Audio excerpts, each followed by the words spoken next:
funciones trigonométricas. Lo importante es que todas se trabajan sobre un triángulo rectángulo, y lo primero que tenemos que saber es por qué es un triángulo rectángulo. Es porque tiene un ángulo recto, además porque es la mitad de un rectángulo. Bueno, vamos a ver cómo vamos a llamar a cada uno de los lados. El lado más grande, que es el que está enfrente del ángulo recto, se llama hipotenusa.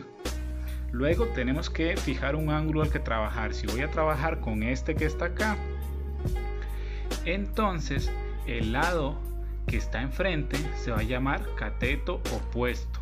Este es el cateto opuesto, y el que está justo a la par va a ser el cateto adyacente. Veamos otro ejemplo.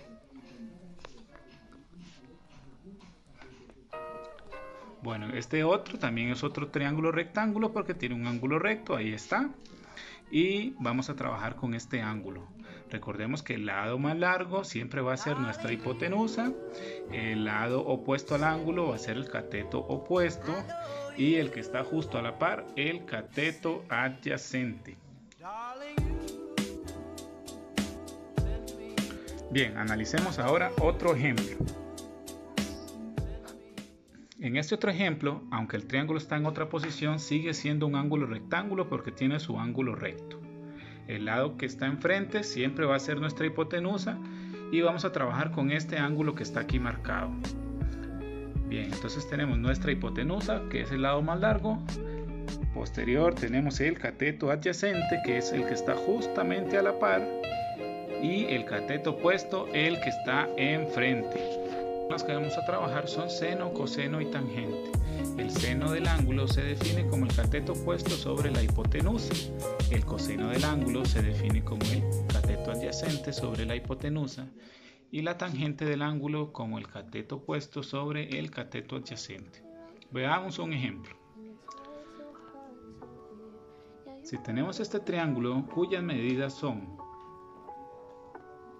10 centímetros la hipotenusa, 8 centímetros y 6 centímetros cada uno de los catetos, y vamos a trabajar con ese ángulo, entonces tenemos que las siguientes funciones trigonométricas. Vamos a iniciar entonces con seno. Recordemos que el lado mayor, el lado más largo, va a ser la hipotenusa, el lado que mide 8 centímetros el cateto opuesto, y el adyacente el de 6 centímetros. Entonces vamos a definir seno como el seno del ángulo va a ser el cateto opuesto sobre la hipotenusa.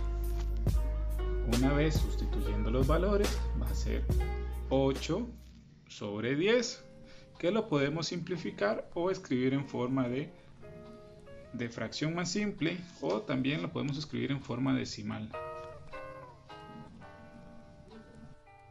Bueno, ahora vamos a trabajar con el coseno del ángulo, y recordemos nuestra fórmula para el coseno del ángulo, que sería cateto adyacente sobre hipotenusa. Sustituimos los valores. Me va a quedar 6 centímetros sobre 10 centímetros, que también lo podemos expresar de manera más simple o de manera decimal.